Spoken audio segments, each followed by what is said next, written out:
Hi everyone, I am Brad from the Brad and Chloe YouTube channel. Thank you so much for tuning in today.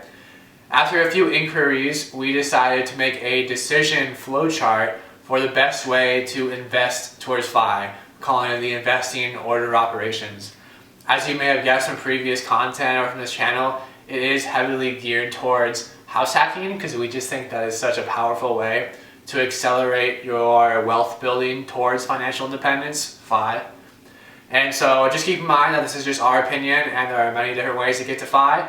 We just think this is the most optimized and quickest way to reach financial independence so you can go on and live your best life, a life that you want to live and not a life that your employer wants you to live.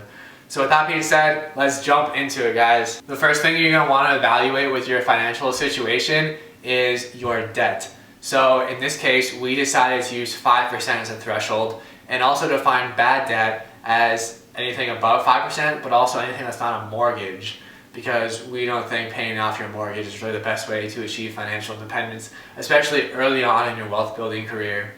In this case, we're defining debt that is anything with an interest rate above 5%, that is not a mortgage, and that is not making you money. So usually a car payment would be seen as bad debt, because it's just interest that you don't have to pay for a car you're driving around that is not appreciating.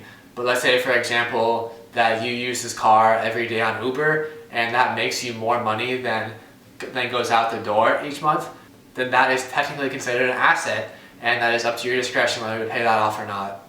But in general, these bad debts include the car payments as usual, student loans, and especially credit card debt. Credit card debt is especially lethal, so please do not ever even get into credit card debt. Please prioritize that, because that is just going to pull you back so far on your way to financial independence. If the debt has an interest rate below 5%, we just think that paying that off is kind of a poor opportunity cost analysis. We think you can get a much higher return than 5% on your standard investment. Even just an index fund and any kind of investment account will probably net you more than 5%. But we totally understand if you're not comfortable holding that debt. If you want to pay that off, then that is still a baller move. Next, you'll have to answer an important question, are you interested in house hacking?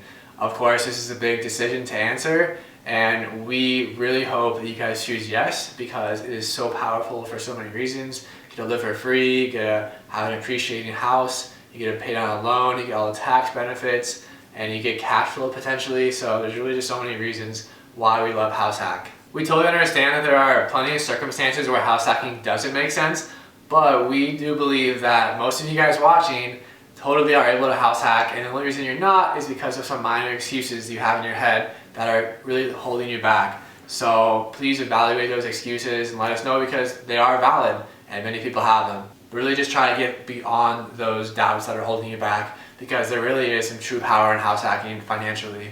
So if you're not interested in house hacking, let's follow this simple plan that involves investing in stocks, in retirement accounts, and also just your own individual account. So first, we recommend that you max out your IRA. This is $6,000 if you're below 50 or $7,000 if you're over 50. Go ahead and watch the previous video about retirement accounts to learn more about all these different retirement accounts. And then after that, go ahead and max out your employer-sponsored 401k.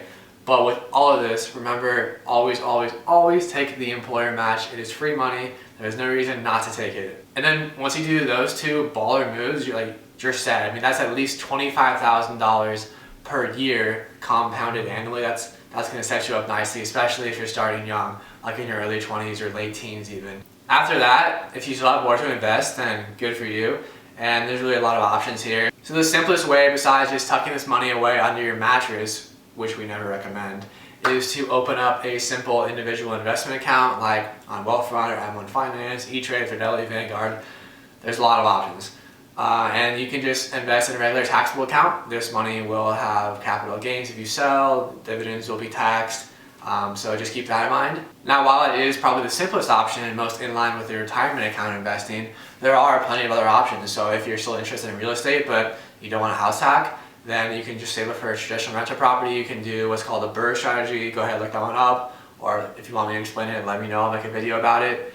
Or you can open a business. There's plenty of even other alternate investments. You can invest in wine or farms, I've even heard. So If you want to do any of that, go ahead. That is up to you at that point. With these first two steps, it is totally up to you whether you want to do the Roth approach or the traditional approach, that being Roth post-tax contributions, traditional pre-tax contributions. But either way, just having that tax-deferred or tax-free growth is really going to be advantageous for you as opposed to the regular taxable accounts. Okay, so you said yes. Welcome to being serious about financial independence and really taking control of your wealth accumulation. The plan from here is pretty straightforward, we hope. It's definitely not easy, but we hope the strategy makes sense and is easy to understand. You're simply going to buy a house hack with a low down payment, low interest rate, owner occupancy financing, and then you're going to fix that up if necessary. We believe it's good to have some diversity in there, maybe have some stocks within an IRA, because it's really simple, just $6,000 a year, $7,000 if you're over 50. But if you want to forego that option because you're all real estate, fine by us, go ahead and do that. After that, it is smart to build a reserve fund for that current house hack and hopefully future rental property. This will behoove you in the long run, just being ready for maintenance, big capital expenditure projects, and any kind of market downturn that you're gonna have to go through. From there, save up for the next house hack, and if it's been 12 months and you feel like moving already, go ahead and buy the next one. That is seriously gonna accelerate your wealth building so much. If you're really ahead of the curve and you're really killing the game and you've done all these steps and it hasn't been 12 months, then first of all, good job. But after that, go ahead and hit steps 2 and 3 from the no, I'm not interested in house hacking options. So just continue to contribute to your 401k, and if you max that out, well done again. Go ahead and do option 3 from the no option up there, and then hopefully just wait until it's 12 months or until whenever you feel like moving again, and repeat the process. That's it. That's pretty that simple. There's many different ways to go about this. So for example, if you don't feel like moving all the time or you don't feel like having a ton of properties to own, then again, we understand. So you just buy one house hack, you eliminate or significantly limit your housing expenses, which just allows you to save so much money and invest that difference, invest that savings into, let's just say, something easier like index funds, like stocks.